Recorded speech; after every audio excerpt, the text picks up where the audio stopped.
Hey everyone, welcome to another Meet the Candidate conversation. We are joined this time by Stephanie Suchocki, who is the VP of Operations for Superior Restoration. As always, we encourage you to watch all of these interviews. They are just 10 minutes or less. There are 7 candidates total on the slate for 5 open positions on the RIA Board of Directors. The elections are March 17th through 24th. Be sure to look in your emails for a ballot. It's for RIA members only. So if you are an RIA member, you will get a ballot in your email. Be sure to look out for that. Election results will be announced during the town hall at the RIA Convention, which is happening April 28th through 30th in West Palm Beach. If you're not registered for convention, haven't booked your hotel, any of those good things, please be sure to do so soon. You can go to restorationindustry.org to find out more about that. All right, Katie, I'm going to toss it over to you. Katie is the immediate past president of the RIA Board of Directors, and she is going to take over the questions. Thank you, Michelle, and welcome, Stephanie. I know this is your first time going through this process, so just to give you a little bit of background, we ask every candidate the same 3 questions so that our members have an equal opportunity to be able to get to know all of you and what's important to you. So are you ready to get started? I am, and thank you, Michelle and Katie, both for having me. Awesome. Okay, first question for you is just please tell us why you want to serve on the RIA's Board of Directors. Yeah, that's a great question. I gave it a lot of thought, but for me, it's been an easy decision.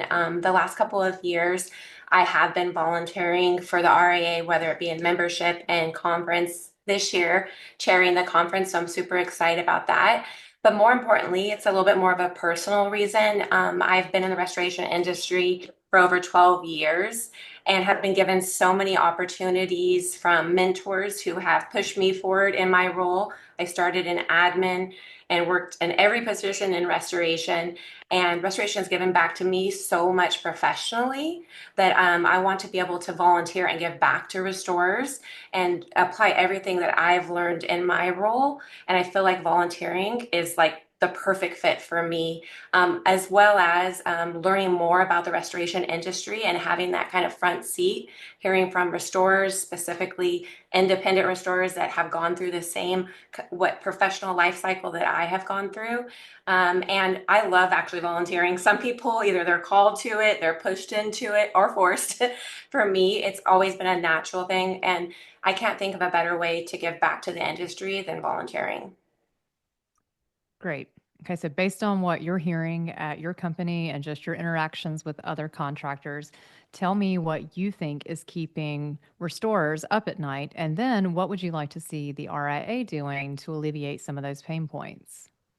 Yeah, Katie, I've had a firsthand experience, in the planning committee of conference to see at the end of conference, we do a survey and all of the things restorers are experiencing and the challenges they're going through.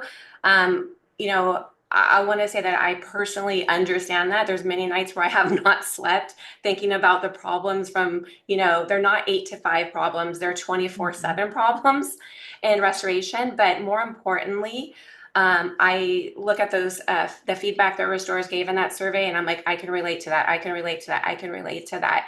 And some may be huge problems, whether you're an independent or you're a franchise or you're a national brand. Those problems don't go away. They're always the same. They're transferable.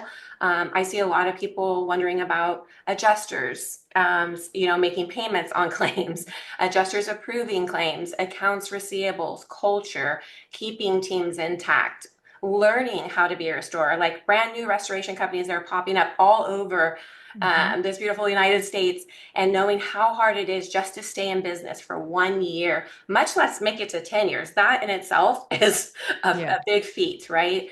And I can relate to those struggles, but I also can relate to, once you get through those struggles, what's relatable are the wins. And I think that's just as important to celebrate the wins as it is the struggles. But there's so many things that are transferable from an independent restorer to a franchise to a national, small or big. I think that there's a lot that the restoration industry can provide resources to those restorers and helping solving those problems. Specifically through education, AGA, going to conference is a big one, right? Like, and meeting your fellow restorers there. My first year at conference, I thought like, okay, I'm the only one that has these problems. And I realized very quickly, when I was talking to people I was just meeting for the first time, that I would not have had the privilege of meeting, going to meeting someone from South Carolina and I'm here in Southern California. And I'm like, there's no way you're experiencing the same problems as I am. And it was so refreshing, regardless if the problem was big or small, to talk to somebody else and get their point of view. And then not only that, these people have become longtime friends and peers. And now I can just email them any day. And I feel like that's what the restoration industry and RA provide, is connecting restorers, big, small, medium, to what might be bigger problems or smaller problems. And I feel like it's a great way to connect and collaborate on those. Absolutely. At the end of the day, we all have the same problems. You Yep. nailed it there. All right, last question from me. Please tell us what you love the most about the restoration industry.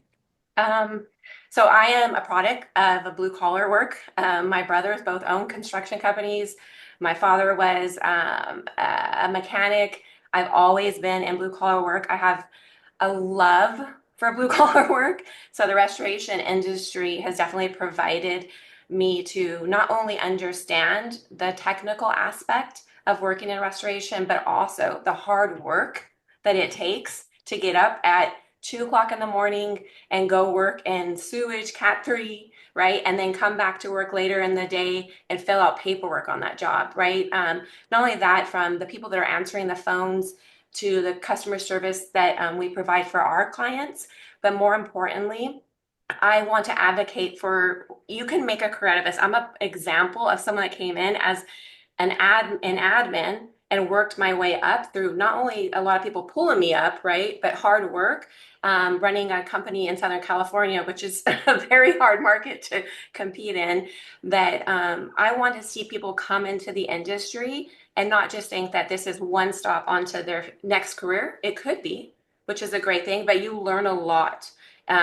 Service, ethics, customer service, right? And how to be a professional. And there's a lot of hard work put into that. And I'm always encouraging people, go get a job as a technician, go get a job as a project manager. There's not a lot of glamour around those titles, but those are really important jobs. And I think that the restoration industry, with a lot of advocates like, that love the restoration industry so much, can draw people into it, because, people are moving in and out of it. But I think it's a career where you can make lifetime. And I'm, again, going back to an example of someone that has fell in love with the restoration industry, good or bad, and is always excited to draw more people into the industry. So I plan on retiring in the industry. I love it that much. And I encourage other people to get involved in the restoration industry. You could do that by coming to conference too. So I have to give a little plug in West Palm Beach. And conference, there's a prerequisite conference before, but it's from April 28th to the 30th. So if you want to come to the pre-classes, you can do that on the 28th. But if not, if you're going to come for like 2 days, we would love to see you in West Palm Beach from the 28th to the 30th. We're trying to beat last year's attendance, so I'm a little competitive. So I'd love to see all of our fellow restorers. If anything you get out of this, at least come to conference and learn about what I'm talking about. It's a great experience, and it's definitely helped me grow in my professional career. Awesome. Thank you for plugging the convention, and thank you for everything you and our committee are doing to help plan the best event in the business. Thank you. Yeah, my pleasure. Thank you. Absolutely. Okay. Anything else you want to say before we wrap it up? Because Stephanie did my plug, so I don't really need to say anything else. But I want to make sure that if you have anything else you want to add, go for it. No, I just want to say thank you, like, for the opportunity to even, have the privilege of potentially serving on the board.